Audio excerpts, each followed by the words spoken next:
The founder of Solutions Age, which is, if you go and Google it, it is the #1 Google Ads agency in the entire world. Everybody hires wrong. They start at the bottom of the pyramid. The whole system of hiring is built in order to yield the aggregate average. There's a huge difference between being an entrepreneur who runs it and then actually knowing how to turn the knobs in the machine. Say that statement again. Yeah, I built the largest Google Ads agency in the world. I've never run a Google Ads campaign in my life. Now, we're asking people to do stuff and we're giving them example work and we're learning by doing. And as a result, you don't have to spend. The thing I'll say is once you've hired people, you got to be a fun place to work because a peak performer needs a fun place to work.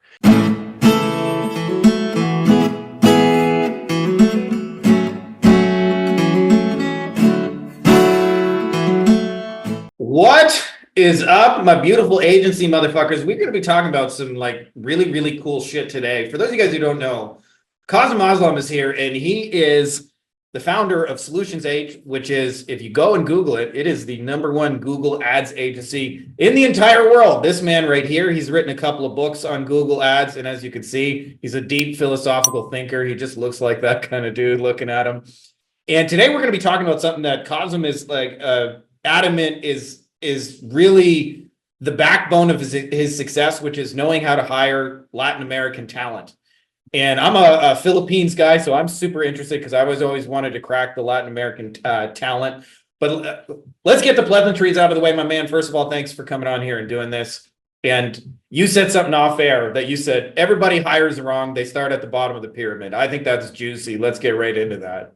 Yeah, the whole system of hiring is built in order to yield the aggregate average.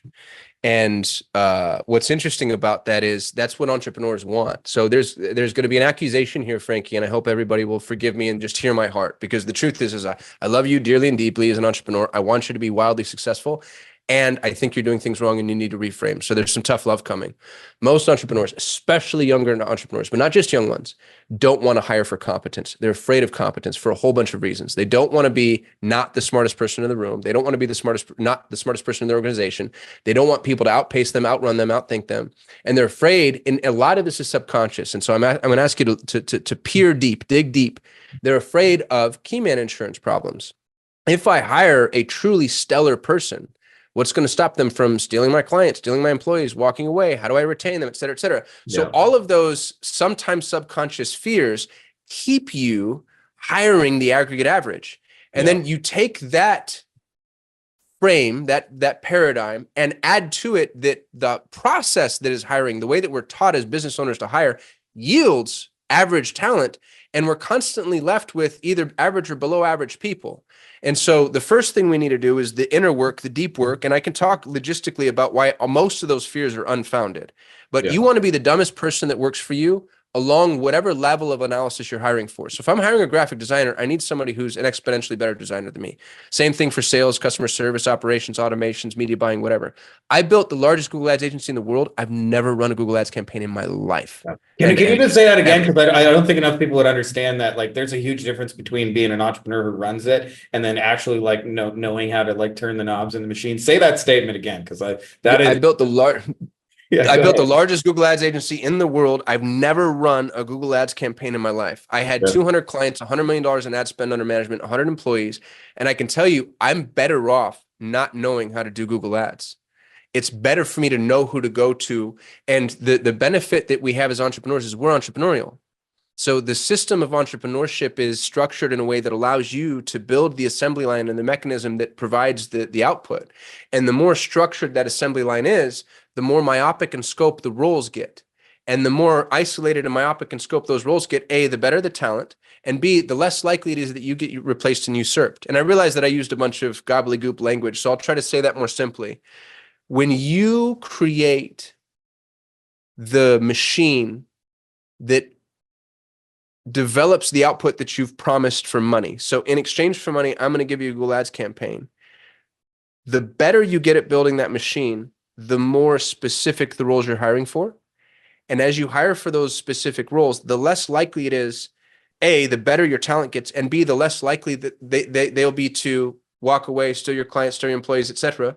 Because when you're working on your business in that way, like if I hire the greatest data analyst in the world, who I had, by the way, I had the greatest data analyst in the world. He can't do billing, receiving, customer service. He hated talking to customers. He was a Yeah, deep dark cave dwelling, over caffeinated, nocturnal. You know what I mean? yeah, So when you start to build your business from an entrepreneurial perspective and not from a technician perspective, the top talent is isolated by nature, by the fact that they're top, because top talent is specialist talent. yeah, So what you want to do is you want to find the best people for the role you're hiring for.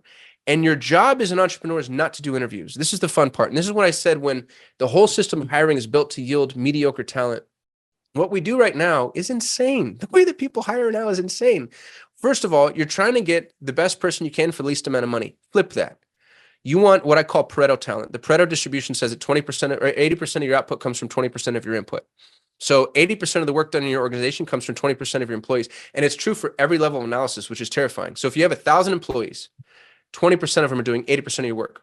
And then if you zoom in on that 20%, 20% of those are doing 80% of the remaining work. And if you zoom in, so on and so forth, to where when I sold Solutions 8, I sold Solutions 8 for an 8-figure sum. I'm rich, go me.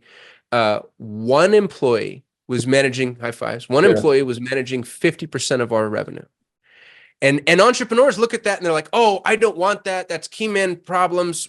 So what they do is they try to flatten the hierarchy, which is so stupid because you cut off the top of the pyramid, which is the most valuable part of the pyramid. You're never going to bring the base of the pyramid up. But because people are afraid of key man problems, they flatten their pyramid so they don't get the most valuable facet of it. So you want to go for this Pareto talent. You want to go for these people. And the thing that's really interesting about it, Frankie, is when you understand the Pareto arithmetic, when you try to pay less and get more, you get the average. When you pay more, and you don't even have to pay that much more. Yeah, paying 10 like or 10%. Yeah, totally. Dude, that's exactly right. Paying 10 or 20% more than the high watermark now. So, and that's quite a spread, right? Because most people are trying to pay 10% less than average. If you pay 10% more than average, that's a 20% spread. So you're paying 20% more than your peers, which you're going to feel that, right? You don't get somebody who does 20% more work. You get somebody who does 3 to 5 times the amount of work. That's the Pareto distribution. Yeah. And you can go and you can intentionally find those people. Now, you can do that domestically. The problem that we run into domestically is there's an amount of brain drain that's difficult to compete with. I can't compete against Google, Amazon, Microsoft, Apple, Facebook, etc. I can't compete them from a salary perspective. Even if I could, I can't compete with them from a benefits perspective. Even if I could, I can't compete with them on the most important level of analysis, which is the optics. People love having those logos on their LinkedIn and the trajectory and the career path and the networking they do. I can't touch. So I need to go somewhere where I'm the belle of the ball. And when you go international, you said you like the Philippines. I love the Philippines. I love the Philippines. I love India. I love East Asia. I love North Africa. I love Latin America. I love Latin America the most. And I'll tell you why. There's a whole bunch of reasons for it. But a Latin American looks at an American company the way that a US employee looks at working at Google. If they can get a job with a U.S. company and get paid in the U.S. dollar, especially depending on the country they're in, dude, if they're in Argentina or Venezuela or Colombia, usually the richest Argentina's person in their currency is whole in family. free fall. Yeah. Wait, say it again. I interrupted you. I interrupted you, but I was just saying, usually they're the richest person in their whole, or the most well-paid person in their whole family when they end up working for you. Like that's exactly right. And you can change. And this is going to get a little virtue signaling. Although, you know what, man, it's my heart and it's true. So I'll just go for it.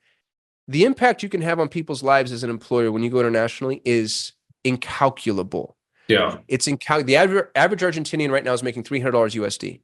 Imagine paying them 4x that, 5x that, which is what we're paying our EAs. You imagine making 3 to 5 times what your peers make. You cannot begin to articulate the change, and you let them work on a flexible schedule. You let them work from home. So now you have parents that are available and accessible to their kids. You have households that allow for single income households. Like the anthropological impact of this type of movement would be, the ripple effect would be unbelievable. And I've seen it personally. When I had Solutions 8, I had 100 employees. One of the young men that worked for me, he was in India. His name's Ankar. He was 24 when I hired him. He's making 10 times what his peers were making, or close to that, maybe 9 times what his peers were making. He bought his parents the first house their family ever owned. He bought himself a motorcycle. In India, in the Hindu culture, being married is really important, but also really expensive. He paid for a really extravagant wedding. Like, he got to do all of these things And it wasn't because of me. It was because of him and his hard work, but it was because of a mechanism that I enabled. And most people would not have allowed Unkar to do that work. Because he handled my biggest client. We had $50,000 a month. No, yeah, in my billing, he was handling $2 million a month in ad spend. We're charging 50 grand to do that. He was nobody would have given that to just some lone Indian employee, because they don't trust the market that is the international labor market. But when you can build yourself into, because dude, people are as smart in India as they are in the US, as hardworking, as integrous, as whatever. If you don't believe that, you're violently racist, right? Like there are stellar people in every market. Yeah. Putting yourself in a position to benefit and profit from those stellar people and allow them to benefit and profit from you. Now you get triple PhD employees. I have a personal CFO. His name's Esteban. Esteban is a college professor, master's degree in economics. He lost the geographic lottery. He's born in the wrong country. Wrong from a finance perspective, because he can't afford to fund his passion, which is teaching kids. He wants to be a university professor. So I pay him 3 to 4 times what he'd make domestically. I get one of the smartest financial minds I've ever encountered. He manages all my companies, looks at all my investments, and in exchange, he gets to teach and do the thing that he loves to do. So when you open yourself up to the international market, you have access to a labor pool that domestically, and when I say domestically, I mean it's pretty much any Western country now, US, Canada, UK, wherever it is that you're listening, your domestic labor pool is being pulled away from you by these massive companies that are swallowing up all the talent. Yeah. So go to where the talent is, and they're pretty easy to find. I've had some problems in the Philippines recently. I think there's a lot of brain drain in the Philippines. Wells Fargo went there, GoDaddy went there, Google went there, Facebook went there. So 2 years ago, the Philippines to me was blue ocean. Now it's actually really hard to pull talent out of the Philippines, in my experience, my personal experience. Yeah. I've got a buddy though, Perry Belcher, owns Scalewind, and he's got amazing talent in the Philippines, but he has a whole system for finding them, and he has feet on the street and all that fun stuff. Yeah. I like Latin America for a bunch of reasons. They're roughly speaking on our time zone, which is really helpful. Yeah. You know, the Philippines are very social culture. Asking people to work graveyard is hard. You have to pay quite a bit more for it. They burn out a lot. So in Latin America, they already won the time zone war. And then this is going to get a little racist, but we're going to go there, Frankie, and hopefully I don't get canceled. The Asian accent is repellent to the Western ear. Yeah. So if I put, and my dad's South Asian, I'm allowed to say this. If I put my Trumper client on the phone with my dad, they're already mad, even if they don't know it. And we're all that way. Like if I get a phone call from whatever, somebody with a South Asian accent, I instantly think, please take me off your calling list. Yeah. The Latin accent could be your neighbor. We've been acclimated to it. Yeah. So there's things, they're a Christian culture, generally speaking, which means what? They have the same holidays. When you hire somebody, like the Indians have more holidays than any group of people I've ever encountered in my entire life. And they're opposite. They're juxtaposed to all of our holidays. So when they're off, I'm working. When I'm off, they're working, which makes things kind of hard. All of Latin America is celebrating roughly our same holidays. So you have like these things that you don't realize matter, but they matter. English proficiency is generally pretty high. College graduate rates in certain Latin American countries are off the charts. Can I just say on that point, Kasim, I actually have a law firm client I talked to a week ago, and they run their entire law firm in Monterrey, Mexico. Like their actual law firm is now, and that happened obviously in the last 3-4 years when everybody figured out they could run remote, but they don't have a single domestic employee anymore, where it's like the entire thing is run. And as to your point, like, you know, these are lawyers, PhD level kind of people. Like these are not like, you know, they just found street bums to run it in Mexico, and they're, you know, as he put it, it's like, he said, it's like being in the 90s where people still want to work for a big company and be there for 30 years and move up the ladder. It's like, it's the opposite of how people describe millennials these days, of like, you know, they don't want to work, they don't want to do anything. It's like they actually like really want to be part of your organization. Dude, they want to, it's interesting as an entrepreneur, because when I hire domestically, I feel like I'm pushing. When I hire internationally, I feel like I'm being pulled. Yeah. And, you know, that's an indictment that a lot of people can yell at me for, because I know there's the whole, you're still in American jobs. And I'm like, well, find me an American that wants to do this job. Yeah. You know, and I'll hire that, because I've been an entrepreneur for 20 years. For the first 10, I did nothing but domestic hires, and it was really difficult. And you know what? I think it's a good thing. God bless this country. And I really mean that, because it's so easy to be an entrepreneur. It's so easy right now today for somebody to make 6 figures working 20, 30 hours a week. Why would they want to come work for me? Other countries without the infrastructure and the social safety net, they don't have that. They want to work with you. They want the opportunity. They want the security. So let's be good capitalists and capitalize on that opportunity. They win, we win, the customer wins. It's a win-win-win all around. I had 40% margins at Solutions 8. It's part of why I got the exit I got. I had 40% margins in an industry that aims at 15%, according to HubSpot, which I think has more data an on agency your size, like I know lots of folks in the 5 to 10 range. Dude, that's exactly right. That really what they're doing is they own the agencies so they can pay themselves a hefty salary. I had 40% margins after my very reasonable salary, and it's because I was able to get unbelievable talent internationally. Yeah. My best people were Turkey, Australia, India, Latin America, Canada. Dude, Canada's, if you really want, if for whatever reason you optically need people that just are, more consistent or more aligned with what would be considered the Western culture. Yeah. The Canadians are great because paying 50K US is like paying 60 to 70 Canadian, and it's cold. So they're inside, they're working Canadian. They're super friendly. They work I'm Canadian. He's talking shit about me without knowing. I'm saying I'd hire you, Frankie, is what I'm saying.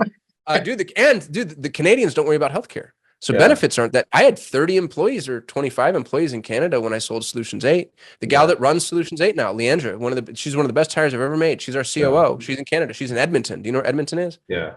You're the only one. Like to your point, like as a Canadian, you get like 30% extra on the same, just like from the exchange rate. So it's like there's a bit to that too.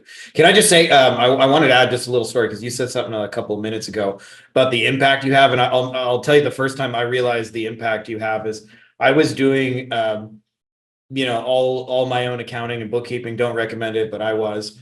And I remember I was paying all my employees. It was a Monday and I was taking care of salary. And, we had like 35, 40 VAs that helped in our SEO agency.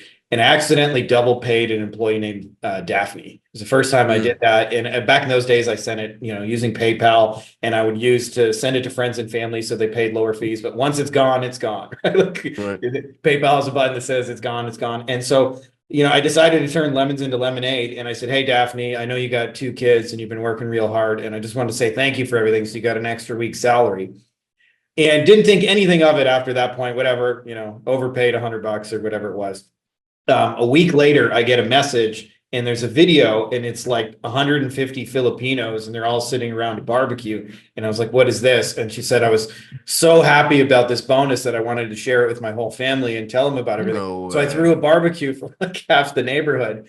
And you never realize like how much of an impact, because, obviously domestically $100 like doesn't buy a barbecue for 4 people, but over there, it was a huge difference. And I started to realize the impact they have. Now, one thing I wanted to ask you about, changing gears a little bit, you said EA is your first hire. I wonder if you could define, firstly, what you mean by EA, and then tell me the why. Yeah, so EA, not a VA. And who knows if this nomenclature is right. It's just what I decide this shit means, okay? So y'all can change it up, but I'm going to plant a flag. A VA, a virtual assistant, is somebody that does garbage work, right? It's data entry and cold calls and pound the pavement. And I'm not saying you don't need those people, you do. But that's not who you should be aiming for. And you also can't hire Pareto talent to do that work. Yep. No peak performer in the world is going to want to sit there and take data entry, manual, whatever. An EA, an executive assistant, is a you clone. You're going to build a Frankie clone, and you're going to build somebody who's smart enough for you to start saying, hey, I need this project done, this thing done, this whatever. I call it the black box of delegation. I don't care how you do it. Here are your resources. This is the output. Go. And then your EA is going to come back and bring that. Now, here's the thing about EAs, and it's going to be true for every human that you ever hire. If you give an EA, because it's not a specific role, right? So you're going to give them like, here's a customer service problem I'm dealing with. Here's a project I want you to build. Here's a funnel I want you to create. Here's content I need written. Here's blah, blah, blah, blah, blah, blah, blah. So just like everything I have to do on my list, you're going to give them 10 things. Of those 10 things, they're going to suck at 2 of them. They're going to do 6 just okay. And 2 of them, they're going to crush in a way that surprises you, delights you, and blows your freaking mind. You take those 2 and you start to zoom in. My first EA became my director of automations. My second EA became my director of social. My third EA became my CTO, managed my entire exit, and is now my business partner. If you've ever made an exit, I've made 2. The due diligence process in an exit is the worst experience of your life. It's an 8-month proctology exam. Yeah. Dude, it's like everybody who's ever made an exit has talked about how the money was almost not worth it because of due diligence. You know who handled that for me, Frankie? Was my freaking EA. Because his name's Yvonne. Brilliant kid. Found him in Ukraine. Started working for me when he was a student in Poland. And I couldn't live without him. And it's because I gave him this litany of tasks and I started to see what somebody's good at. So the idea of the EA is actually, it's an incubator role. And as an entrepreneur, the first hire should be an EA. You should always have an EA, and you should always be looking where to ascend your EA. And you're doing it by sending them different tasks. Another thing that people do horribly wrong, there's a quote by Einstein. He said that if you judge a fish by its ability to climb a tree, it'll spend its whole life thinking it's stupid. Employers send their employees tasks. And if I send in, let's say I have my, I went to business school at whatever bullshit university, and all universities are bullshit. And the bullshit university taught me how to manage people. It says, oh, if you send somebody 10 things to do and they suck at 2 of them, go create a performance improvement plan for those 2 things. Right. And then sit there and grind on that human being until they can get a little bit better on those 2 things. And that's why university professors are university professors and not multimillionaire entrepreneurs. Yeah. Because they don't know a fucking thing and they need tenure so they can't Can get I just fired. say I had 1 or 2 business classes, and like the first question you think on day 1, if you're an entrepreneur, it's like, you know so much about business, why don't you have one? Why don't you have one? Yeah. Why don't you make any real money, you charlatan? Dude, I hate anyway, I'll get over myself. I'm in the same boat, and I'm sure a lot of I know there's some vitriol coming across right now. What you want to do is, if you give somebody 10 things to do and they suck at 2 of them, stop making them do the 2 things they suck at. Go find the 2 things they're amazing at and let them do those things. And that's what happens with Pareto talent. Because guess what, Mr. and Mrs. Entrepreneur, you're not great at everything either. Imagine having to show up and 20% of your day is doing things that are soul sucking or hard or that you forget to do. I had the #1 Google Ads guy in the world. His name is John Moran. Somebody challenged me on this. I would bet any appendage I have that John is the smartest Google Ads guy on the planet. He bills at $2,500 an hour, could probably bill it more. If you look at his LinkedIn, if you look at his YouTube, if you look at everything that this man has ever produced, he did digital marketing course for traffic, like truly the smartest guy in the world of Google Ads. Guess what? He worked for me. He was my employee before he was my business partner. When I hired John couldn't do what I call the TCM reports. You remember Office Space with Ron Livingston? Yeah, of course. Legend movie. Yeah. Because So I had a former TCM life in reports, corporate, so like that's a relatable movie too. Remember, they keep trying to get him to fill out those bullshit forms that don't mean anything. Yeah, the and he can't do them. They call them the report. TPS. Thank you. So John couldn't do TPS reports. And really what that means is we had checks and balances inside of Asana and then ClickUp, where if you were managing campaigns, you would do things like if you change the budget, update the budget in ClickUp so we can monitor what the client's budget is so we can bill against it properly. If the client makes a change, if you make a bid budget change, whatever, change that. If you change the bidding structure, update and then ClickUp. John couldn't do it. Don't know why. John, to this day, I still make fun of him. I talk about this publicly. He's one of my best friends in the whole world. He and I made, we owned businesses together, built businesses together. John cannot for the life of him. And it's probably because he's just too goddamn smart. He's in Google Ads doing his triple PhD thing. He doesn't have time to slow down and go make those changes. So I had 1 or 2 choices, Frankie. I could either make the smartest guy in the world that I've ever known in my life, update the TPS reports, which by the way, it wouldn't have worked. He just would have quit or left, or and reprimand him and make him feel like he's not doing a good job. Or I hired a VA to follow John around, and I'm like, anytime he makes a bid budget adjustment or anytime he changes his bid strategy, go update it in Asana. And guess what I got? An 8-figure exit. Because that one guy that was managing 50% of my revenue, that was John, by the way, who was so good, I had to give him equity in my company because I didn't want him to leave. But that's what you miss out on when you hire wrong and go for the average, when you manage wrong and make people do things that they're bad at. So the key is everybody wants a unicorn. That's one of the things. Oh, I wish I could just find that unicorn hire. No, you don't. Because if you did, you let them be a unicorn. Nobody makes a unicorn act like a dolphin. Yeah. Let the unicorn be the unicorn and do the thing that they're really good at. So finding unicorns is easy. Hiring unicorns is easy. Having unicorns is easy. But you have to treat them like unicorns. Yeah. The minute you treat them like they're anything else, they're going to go away. That's what a unicorn does. So I got a little passionate here, man. I'm so sorry. You can really but I feel you on that very much too, because I see this a lot of times where, instead of doubling down on strengths, people want to hammer people on their weaknesses, and it's like they're doing this thing right. Like, why don't if they're really good at Google Ads, just let them fucking run Google Ads, right? It's like, right.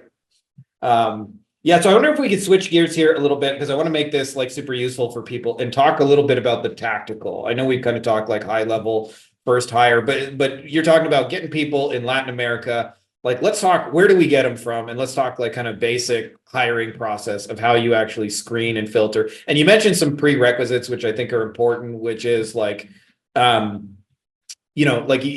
me, paying 10 to 20% above market is a starting place, because if you actually want top people, like, they're not going to work for less. It's just how it is. But also at the same time, want to win. A lot of time people think like, okay, that means I have to, pay 3x or 100x. And it's not usually like that. It's like, most employees.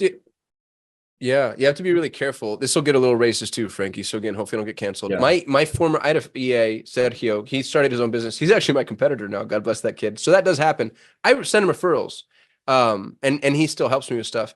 Sergio brought this. I had him teach a class on how to train your EA to my mastermind, and he had this one slide that talked about the psyche of different countries on different levels of analysis, and it blew my mind. But the thing that really blew my mind was the average American thinks in 5 to 10 year blocks. So the average American thinks like, oh, I'm going to pay my house off in 5 years. I'm going to save, and we're going to go on vacation in a year. They think in 5 to 10 year blocks. The average Colombian thinks in 60 to 90 day blocks. Yeah. Here's why that's relevant. And I've seen this happen with friends. I've actually seen this happen with people that hire my EAs. If you pay or bonus your EA too much money, if your average Colombian EA gets a year's worth of salary this month, they're going on vacation. You're going to lose that EA.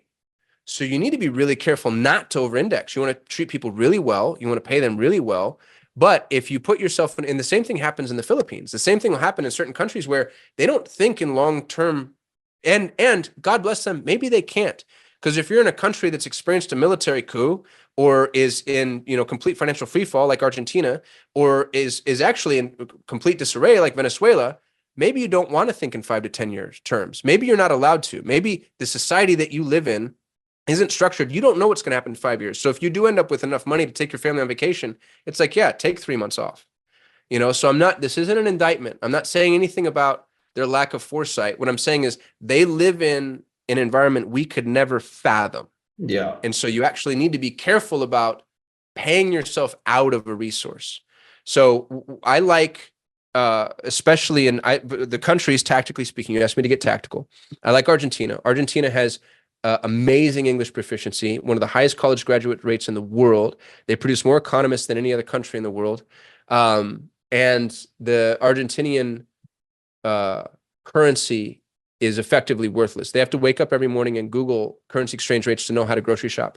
So if you pay them in US dollars, it's not just about being paid more, it's about being paid in a currency that can remain stable, that they can actually save in. So I like Argentina for that reason. I really like Colombia. I would love Venezuela. The problem with Venezuela is you have to screen for power and internet. Because in Venezuela, the power and the internet go out all the freaking time. So they need a backup, they need a secondary, they need a tertiary, they need something down the street they can go to. And it still can be really hard. So Argentina is where I'd point somebody who's brand new.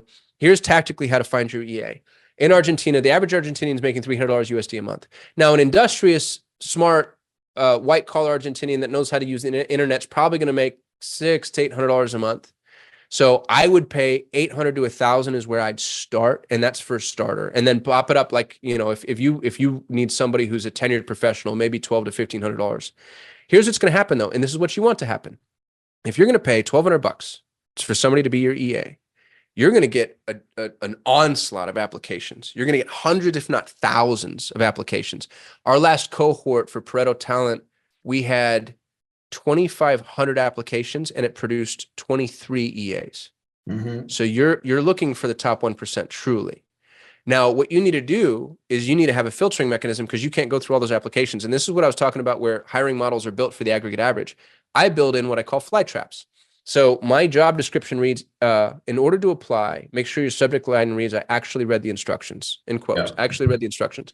If the email comes in and the subject line isn't, I actually read the instructions, the we do EA something that we have similar. managing that process, Yeah. don't even look at it. Yeah. And then there are instructions, and we do little things like I'll say, send me your resume in a PDF format with this naming convention.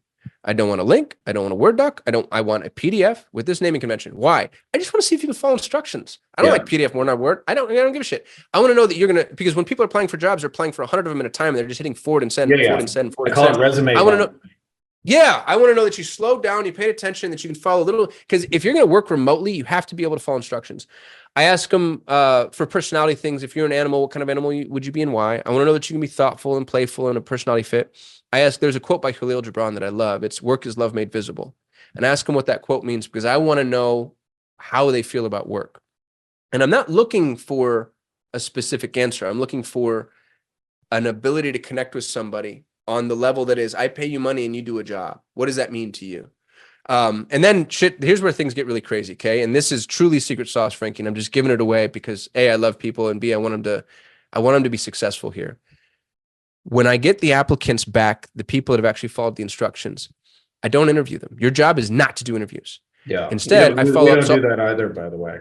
So yeah, well, that's because you're a tenured entrepreneur and you've cracked the code. So I would send you an email and say, hey, Frankie, thank you so much for following the instructions. I mean, it really means a lot. As you can tell, I'm looking for people that, strong attention to detail. I've learned that interviews tell me nothing until we've worked together. So here's what I'd like to do. I'd like to pay you $20 for 2 hours of work. And in most international markets, that's fine. It's not good. It's not great. Nobody's going to whatever. But it's like, hey, I'm going to pay you real money for real time. I'm going to pay you $20 for 2 hours worth of work. I want to do a trial project together. I want to see how well we work together. If that works for you, send me your PayPal. And then when they send their PayPal, I send them $20 and I don't follow up and I don't send them the project. And then I wait to see who follows up with me. Because for $20, I get to see who's integrous, who's paying attention, who's going to ghost me, right? Like, are you willing to steal $20 instead of have an opportunity for a job? And it's funny because I'll a month later get emails back from people saying, hey, I forgot you sent me $20. You never sent me the project. And I'm like, I know you forgot. I don't want you to be my employee. So the people that follow up, I send them the trial project. Now, the trial project is always consistent with the role I'm hiring for. If I'm hiring for a developer, it's a development project. If I'm hiring for graphic design, it's a graphic design project. If I'm hiring for an EA, it's consistent with what I would ask an EA to do. Can I just put you on pause for 1 second? Yeah. Perry Marshall was the one who tipped me off on this. He said, if you went to go play for a band, it would be ridiculous to say, well, let me do an interview and let me ask you about the 5 last bands you played with and blah, blah, blah. Like, it would be the most ridiculous thing in the world. Like, the only way you can know if you're a good fit is you get out your instruments and you play a song or two together and you learn from a song or two. And he's like, the idea that you're going to interview people and ask for references and figure it out is nowhere near as effective as just doing an audition. And that always had a huge impact on how we kind of approached our hiring. I was like, that's right. I need to, exactly like you described, trial assignments, audition people, and let's get out the guitars and play a song. And ideally a song, this is the actual kind of music you're going to play once you're in the doors. It's as close to the real thing as I want you to do. I just find that filtering process, you just learn so much more about people than any amount of okay, tell me about your last employer. Where do you see yourself in 5 years? And all the dumb shit people do to get B and C level people. Yeah, I love that quote from Perry. I'm going to steal that from him. I haven't talked to him in a long time. I just made a note to go follow up. He's neck deep in AI now. Have you seen that? Yeah, he's doing tons of stuff in AI. Actually, he's putting some wild and crazy stuff. Dude, that guy's always ahead of the curve. God bless Perry. Yeah. So when I send somebody a trial project, the other thing I do that's sneaky is I always make sure there's something they need to log into. Like, I have a Sandbox high-level account or a Sandbox Canva account. It doesn't matter. But I say, here's the task. Should be about 2 hours worth of work, which, by the way, a 2-hour task is a big task. It's a project. It's not a task. I say, here's the task. When can I expect this? As I've detailed it. I don't say I want this back in 2 days. I say, when can I expect this? Because I want to know that they can manage their time, they can manage expectations, et cetera, et cetera. So if I send the project to you on Monday, along with something you need to log into, and you say, oh, I'll have this done by Friday. Now I know, okay, cool. That's great. You're going to tell me it's going to take, whatever, with whatever else you have going on in life. I don't judge the timeline they give me, but I send them the wrong username and password. For whatever they need to log into, I send them a password that's incorrect. And I wait to see how long it takes them to figure it out. Because if you told me Friday and Thursday night, I get a frantic email from you saying, hey, dude, the password you sent me doesn't work. Now I know you procrastinator. You're really not paying attention to the task. I want somebody who checks everything that they need and can log. And what's really funny too is sometimes I'll make the password figure outable. So if the username is Kasim plus sandbox at myemail.com and the password is sandbox, 1234, but I'll misspell sandbox just to see how, and my last DA said he'll correct it. He goes, hey, just FYI, there's a typo in the password, but I figured out what it really was. And you want to see who's thoughtful, who's paying attention, who's doing all those things. But once you have people that have actually, I never have more than 10 people that have done the project. And at that point, dude, you'd pick whoever's best. And frankly, it's not uncommon for me to just hire 2 or 3, even though I'm only looking for 1. Because, if you're a growth organization, those people are going to be stellar. They're going to be unbelievable. It's nice to have multiple people start at the same time, too, because there's some camaraderie being built. And I end up with just the best humans in the world. They're truly Pareto talent. So that's my secret sauce. It's not, everybody's got their own. That's 20 years worth of hiring, dude, distilled in, a couple of minutes. Yeah. But hopefully that's tactical enough. That's the way to go get the best talent. Yeah, and I find too, the other thing that you kind of didn't really hit on with all of that is I used to personally like waste a lot of fucking time interviewing people, a lot of fucking time, and learn Yeah, nothing. And then you'd hire them, right. and sometimes it would work out, but more often than not, it didn't. And I had very, very, very low batting averages. And what I learned is a lot of times now, like, our process is like, I just put a trial assignment in a document. And I kind of see it like, a lot of these stupid reality shows, like I think of Gordon Ramsay's got Hell's Kitchen, where he just continually puts them through tests. And by the end of 20, 30 tests, he ends up with a person who is consistently passed the most tests. Like they know how to cook, they know how to make leftovers, they know how to like work under pressure, and they're battle tested for the thing they're actually going to do. Obviously, they, like Hollywood that and make it extra entertaining and they're screaming and stuff. But the real purpose of the show is like, it's actually a hiring process in action. And he's battle Right. testing them through a series of like trial assignments. But the thing I wanted to mention is the sheer amount of time you save by doing this, because now we're asking people to do stuff and we're giving them example work and we're learning by doing. And as a result, you don't have to spend, like I used to, like if I got 50 candidates, I would interview all 50 candidates like that. Dude, Like, everybody does. That's the yeah, weird thing. I know agency owners are like, oh, I got blocked off 2 weeks because I got to hire for a new whatever. And I'm like, yeah, yeah, yeah, this takes literally no time because it's a yeah, system that my EA runs. yeah. Or We you're do. hiring, we had an HR director at Solutions 8. The HR director ran, I just gave him the template, and then they just show me the people's finished trial projects. I'm like, oh, this is great. This is great. Yeah, I'll hop on interviews with people after they've done the trial projects just to play get to know them. I yeah, want to make sure I could stand your face and your voice, but the interviews aren't important. I already know you're a badass. I already know we can work well together. I already know you can deliver. yeah, The other thing I'll say is once you've hired people, you got to be a fun place to work because a peak performer needs a fun place to work. yeah. I've got some friends that like screenshot people's desktops and do all that horse shit. Like, what weird Gestapo game are you Just so playing? you know, I did that. Yeah. I'm so So, and a funny little story. I wrote about it in my first book, this baby here. But I had a guy I hired totally out of pity. Don't recommend. But he said something along the lines of in an interview. He said, "My mom's got cancer right now, and I need this job to pay for her cancer meds. I'll literally do anything you want, and I'll work harder for you than anybody I've ever worked for." And he wasn't really a good fit, but just on that line alone, I hired him. And I had this time tracking software, and a lot of it for me, like I didn't learn how to manage or build a team. I just like in a former life, I worked in factories, and I remember at the start of the day, like it was just chaos. It was like, all right, what do you want me to do today, boss? And they go work on that machine, and then you go work on that machine. It was like a disorganized mess. And so like that kind of like in the beginning at least translated to like that's just how I thought you ran a company, was this disorganized. Every day you ask the boss, what do you want me to do now? And I remember I had the time tracking software, and he submitted, like I had him submit an end of shift report of just like, here's what I did today and here's what I need help with, kind of thing. And there's nothing on it. And so I went and looked at the time tracking software, and I had like, dozens and dozens of employees. Even though I had the software, I never really looked at it, like to be honest with you. But because there was nothing on the end of shift report, I went and looked, and he had spent like 8 hours watching cartoon porn. And and it was funny because like the way the time tracking software worked, you have to actually click like I'm starting work now, and you have to click like, okay, I'm finished work. So it wasn't like he didn't know he was on company time or whatever. And anybody else, I would have like, that's an instant, like, obviously you're not doing your job, you get fired. But because he was like, I felt kind of guilty about it. So like the cancer mom, whatever, I was like, this is your one and only warning. And lo and behold, I get an end of shift the next day, and there's nothing on it. And it wasn't all cartoon porn. It was 50% cartoon porn and 50% like some Marvel computer game he had played, but he had done even 5 minutes of Did he work. explain himself? Like, what was the excuse? Well, I didn't even know what to say at that point. I don't even remember how the conversation went down, but obviously he got fired. But I remember actually there was a scene where it was a Japanese anime girl getting finger banged by an octopus, and her like vagina was pixelated out. I'm like, this is what you're paying for on company time. And I'll never forget that moment. But that was probably the moment where I realized, okay, your hiring process is broken, and you need to better learn how to actually do That's this. nuts, dude. Yeah. But a lot of That's fun so shit funny. happens in 20 years. So just because I don't want to go on forever, let's talk about the fact that if people want some extra help and support, you can do this for them. You can bring them some top talent and use like what essentially has made Solutions 8 the top pay-per-click agency in the world. Let's talk about how they get that if they're interested.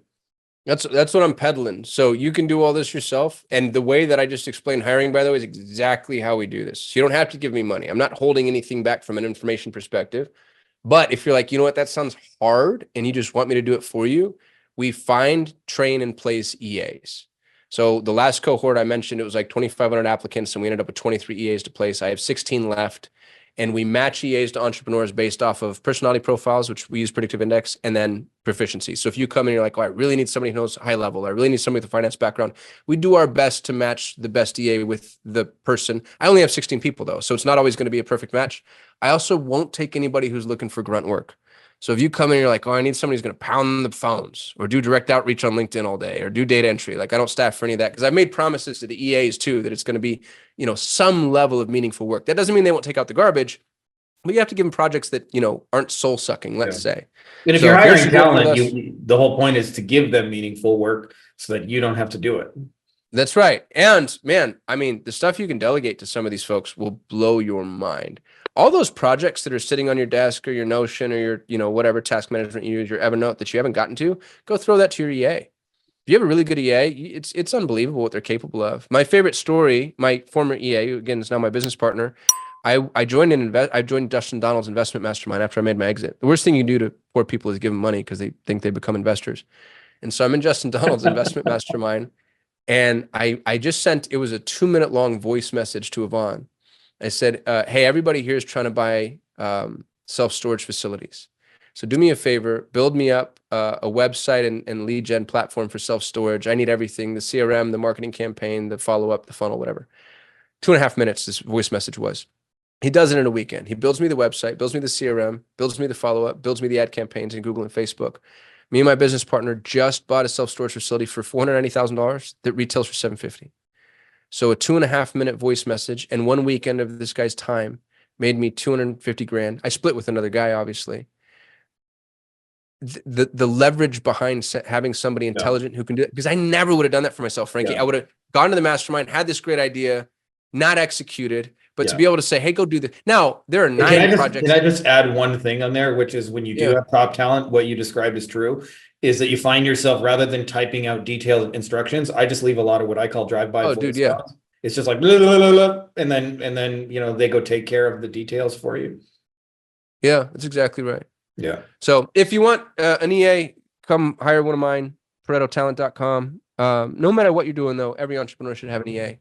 And don't expect your EA to be your EA for very long. Look for opportunities to ascend them. You don't want them to stay your assistant. Dude, my past EA is now a business partner. Like, he's one of my best friends. Yeah. So you're going to find really stellar people, and you want them to ascend out of that role. So this whole, how do I retain top talent? The answer is you don't, because top talent doesn't want to be retained. They want to grow. So give them the opportunity to grow with you, and then you'll have them forever. Yeah. Amen to that. Cool. I'll put a link to what you just mentioned as well. Can you just say it one more time? Because it's Pareto. I missed ParetoTalent.com. It's the Pareto distribution, which is a mathematical principle. So I know. Our folks know Pareto, but I just missed the URL, homie. All right. We appreciate you coming on here and doing this. And you guys do this shit because it works. And if you're not, I appreciate you, Frankie. Thanks, everybody. Follow Kasim, because he's just he's a cool thinker in general. Like, his posts are some of the most interesting posts on Facebook. When he goes on his 6-month rants and he's not in his hiatus, like, he's going to get some good shit. That's all I'm going to say. Hey guys, if you like this video, you may also like my best-selling book here, Beyond the Agency Box. It is all about scaling a digital marketing agency while eliminating meetings and phone calls. We actually sell our stuff phoneless. We don't have any client meetings, and we also hire our team entirely without meeting phone calls, which allows us to, actually kind of live a life. I've laid out the entire blueprint in everything you need to know: getting clients, onboarding, setting expectations, scaling, building a team, you name it. It has been a bestseller on Amazon now for over 5 straight years, but now you can get it even cheaper than you can get it on Amazon. So I can't tell you the exact price because it may change when this video is released, but there should be a link to it below, either in the description of the video or as well as a pinned comment. So if you're interested in that, check out that video, and you can get a copy for super cheap.